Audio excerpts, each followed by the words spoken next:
দাদা, এখন এসব তর্কাতর্কির মধ্যে ঢুকো না, তোমার সঙ্গে ইম্পর্টেন্ট আলোচনা আছে। ওই নীলমাধবপুরের বাড়িতে এবার কালী পুজো হচ্ছে, তুই জানিস? না না মেজো ঠাকুরপো, ধ্রুব এসব জানবে কি করে? তুমি এসব নিয়ে একদম চিন্তা করো না। এনে কফিটা। ধ্রুব একা নীলমাধবপুরের বাড়িতে যাবে না। বাড়িতে ঢুকিনি মা, যা শোনার বাইরে থেকেই শুনেছি। তবে একটা ইনফরমেশন সবাইকে দিই, নীলমাধবপুরের বাড়িতে কালী পুজো হচ্ছে।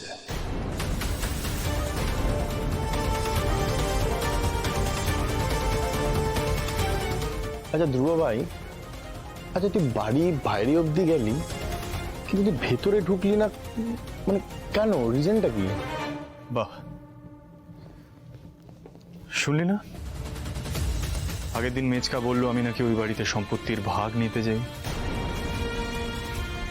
আসলে তুই নিজের তলে তলে যোগাযোগ রেখে যাচ্ছিস ওই সম্পত্তির একটা বড় অংশ নিজের হাতাবি বলে। এই কথাটা শুনে মায়ের খারাপ লেগেছে, আমাকে যেতে বারণ করে দিয়েছে। Simple age that. কালী পুজোটা হচ্ছে কোন জায়গায়? বাড়ি তো ভাঙাচোরা অবস্থা, মণ্ডপটারও তো লজ্জরের অবস্থা। ওইখানে ঝুঁকি নিয়ে মা পুজো করছে, বাবা পারমিশনটাই বা কি করে দিল? আরে কিছু হয়ে গেলে তো তার দায় আমাদের উপরেই এসে পড়বে, লোকে তো আমাদের দিকে আঙুল তুলবে। কি রে অতীন, তাহলে সব কি ওই মেয়েটা করবে নাকি? আশ্চর্য ব্যাপার, এত বড় একটা ডিসিশন আমাদের না জানিয়ে নেওয়া হয়ে গেল। আমার একটা কথা শুনতে হয়তো তোমাদের কারোর ভাল লাগবে না, কিন্তু তাও বলছি, আমরা তো কেউ ওই বাড়িতে যাই না। ওই বাড়িটা দাদুর, আর থাম্মি অনেক দিন পর একটা সিদ্ধান্ত নেওয়ার জোর পেয়েছে। কাজেই ওই বাড়িতে পুজো হবে না ফাংশন হবে সেটা একান্তই থাম্মি আর দাদুর ডিসিশন, রাইট? কাউকে জানাবেই বা কেন?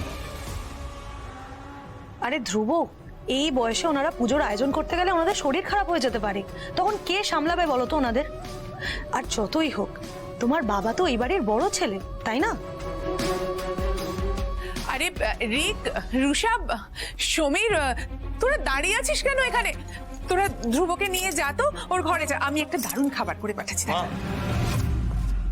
সব সমস্যা এত সহজে এড়ানো যায় না মা, আর সব সিচুয়েশন থেকে না পালিয়েও বাঁচা যায় না।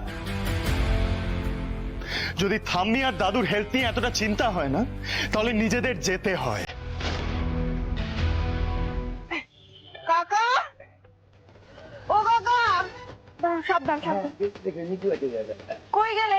ওই তো দেখো দেখো দেখো। শোনো না, আরে ঠাকুর বায়না আছে, নেবে? কোন বাড়ি? মিত্তির বাড়ি। মিত্তির বাড়ি? খেপেছ নাকি?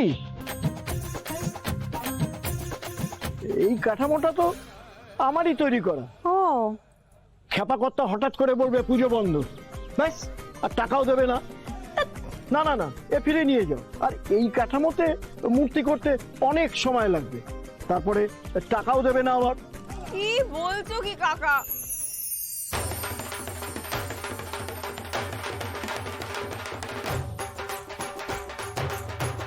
আরে বাস, এ তো নাতি বাবু। এখানে কি করে এলেন? কেন কেন ভ্যান ছাড়া আসা যায় না নাকি? তা আসা যায়। কাকা, অ্যাডভান্সের টাকা ধরো। আরে ধ্যাৎ, এত টাকা অ্যাডভান্সে লাগে না, আপনি রাখুন আপনার কাছে। Shut up. কুমোর কাকা, টাকাটা ধরুন আর মূর্তি তৈরি করা শুরু করুন। মিত্তির বাড়ির কালী পুজো আবার শুরু হয়।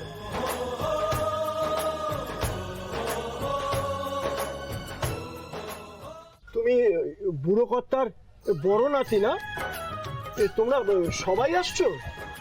নীলমাধবপুরের মিত্তির বাড়িতে আবার পুজো শুরু হচ্ছে নাকি?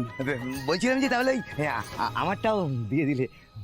এই খবরদার বলছি, তোমাকে তো দাদু শাস্তি দিয়েছে, তুমি আবার টাকা চাইছো যে বড়। একদম ওকে টাকা দেবেন না, ও প্রমোটারের গুপ্তচর। গুপ্তচর? গুপ্তচর? তোমার মতো লোকজনকে আমি সারাদিন খুঁজে কেস করে দেবো, কেস করে দেবো, কিন্তু পুলিশ ডাকবো, পুলিশ ডাকবো।